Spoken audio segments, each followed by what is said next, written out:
What is up everybody, I'm hoping you're all well, back once again with another movie review, and not just any movie review, but a movie sequel review, and not just any movie sequel review, but a horror movie sequel review. As we know, for the most part, horror movie sequels are usually pretty disappointing compared to their previous part, and considering how much of a success and how much I loved the first movie, is this one any different? Well, that's what we're here to talk about, guys, so without any further delay, shh.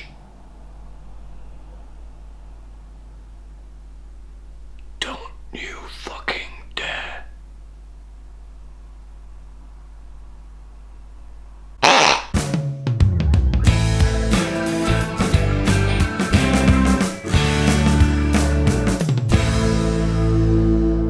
A Quiet Place Part 2. So A Quiet Place Part 2 picks up directly after the first movie ends, seeing the Abbott family now on the road, seeking some sort of civilization, some sort of safe haven so they can save themselves from the creatures that haunt them. But now that they're on the road, any little sound they make, every little twig snap, every little leaf that rustles as they move their feet across the ground, could mean death. Because, for those who don't know anything about the Quiet Place movies, the creatures in this movie hunt by sound. If they hear you, they will hunt you, they will kill you. I wouldn't be able to survive in this situation, mainly I fought a lot, so I'd be dead. And because I absolutely loved the first movie, I was very excited about seeing this movie, especially because John Krasinski was returning back once again in the director's chair, and the guy, once again, kills it. He's a master of building suspense, in my opinion. He's a very, very talented director. He's incredible behind the camera once more in this film. The guy just knows how to build tension in a way that literally has you holding your breath. I mean, it definitely helps that the characters in this movie, if a creature was close, would probably have to hold their breath so they didn't get hurt and then weren't killed. But that's what's so great about it. You're there in this moment with these characters, holding your breath with them, because it is genuinely terrifying. It's genuinely suspenseful. I mean, the opening scene alone is a flashback to the first day, and while we know what's coming, we know what's happening because we've seen the first film,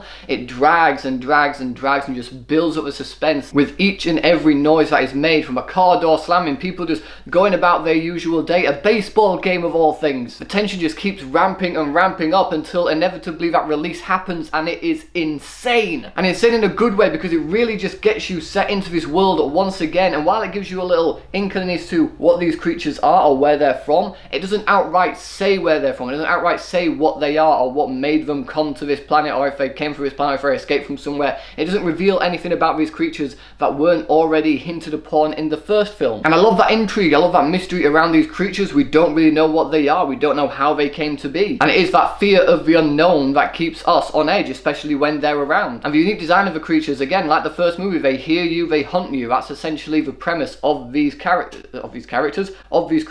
And so just like the first movie, they use sound as a very good way of building tension in a lot of scenes. I feel like this movie will have you more on edge as a viewer, because the main family that we're following are now out of their comfort zone. Obviously, in the first movie, they built this life. They'd learned to adapt to this new world that they were in, whereas in this movie, that's all out of the window. They are now on the road. They are out of their comfort zone. As I mentioned, the slightest noise they make, if one of those creatures is nearby, could spell death for them. And because you care about these characters, that just makes the movie more gripping. It makes the overall experience more enjoyable, because you don't want to see anything bad happen to these guys. As for the performances, you have Emily Blunt returning as Evelyn Abbott, who is of course the mother in this movie. She once again gives a fantastic performance in this film. And it's Emily Blunt. She's great in pretty much everything she's in. She always gives it her all, and you really buy into her character. You feel sympathetic for her, because you know she's now carrying a baby around. Babies are unpredictable in this world. They can just go off, and then you're like, well shit, I might as well just stand here and die now. But she's just doing what she can to help her family survive in this new world, to hopefully find hope that there is a chance for them to have a normal life. We're also introduced to Cillian Murphy's character in this movie, who also gives a fantastic performance. Again, it's Cillian Murphy. He's great in everything he's in. And this movie is no different from a performance standpoint. He is incredible. There's a lot of mystery and intrigue behind his character that is revealed as the movie goes on. And he becomes a character that you can sympathise with and root for, without him looking just like a replacement for John Krasinski character from the first film. He fits into the story perfectly, and I think he was a fine addition to the cast. But let's talk about the two shining stars in this movie, that being the two young performers, Millicent Simmons and Noah Jupe, I believe is how you pronounce their names. They are incredible. They give it their all in this film. It kind of focuses more on the kids in this movie, which I absolutely loved. I mean, there wasn't a lack of emphasis or depth in their characters from the first movie, but in this movie they are elevated to the front lines. They are front and center to pretty much everything that is going on in this movie, which allows them to grow more as characters. They are in this world. While they are terrified of these creatures, it's the world they need to adapt to, and you see them doing that. You see them getting stronger. You see them getting braver. You see them forcing themselves out of their comfort zone and taking this world head on. And I'm not gonna lie to to you guys, I could not fault their performances in this film. I thought they were both absolutely phenomenal. I am so looking forward to seeing these guys in more movies in the future because they are very talented young actors. I highly recommend checking this movie out, even if you're not interested about horror or anything like that, purely for the performances these two young actors give off, because they are phenomenal. However, while focusing on these two and building these guys up to being the new sort of main heroes for this entire story, you do kind of push the adult characters to the backline a little bit. Emily Blunt didn't really have much to do in this movie. While she still had some great scenes here and there, she was more pushed to the back burner in this film, which I didn't have an issue with at all. It was of course focusing on these children and their growing in this universe. But again, it is one of those I would like to see them do just a little bit more, just a little tiny itty bitty nitpick there if I was really to pick any sort of fault with this movie, because personally I loved this film. I thought it was fantastic. I thought it was amazing. And definitely a great chapter to the Quiet Place universe. And personally, I'm intrigued to see where they go with it in the future. It felt like a worthy follow-up. It didn't feel like a shameless cash grab. It progressed the stories of the characters. It showed more depth to the characters. It was seeing the children grow into this new world, accepting this world as their own. And like I said, the tension, the way it just builds, I mean, you can literally feel the knot in your chest just tightening and tightening, and it never gives you that release until the last possible second, and it is just incredible. You are there in this moment with these characters, holding your breath when they are, your heart beating when theirs is, just desperate to know how they're going to make it out of this. And while there are your cliched sort of jump scares that you can predict here and there and a few predictable elements in the story, a particular moment I saw coming a mile away involves a boat, which I won't of course spoil for you guys, but when I saw it happening on screen I was like, okay, so that's going to go to this,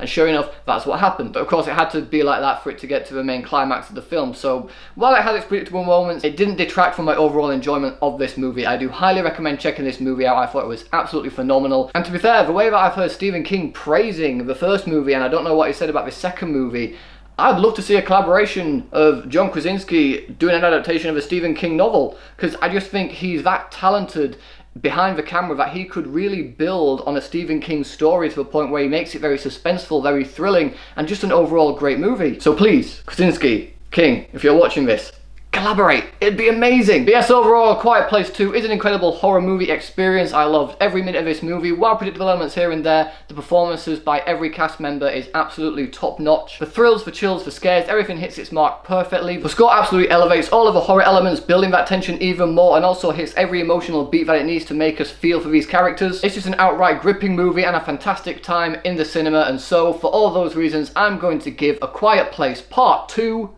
5 stars. So, A Quiet Place Part 2, have you guys seen it yet? What did you guys think about it? Whatever your thoughts are, let me know in the comment section below. Thanks to those for watching, guys. If you like this video, please give it a thumbs up, share it with your friends, and if you want some more videos just like this one, then subscribe to my channel for more. Thanks again for watching. You guys are awesome, and I will see you all in the next video.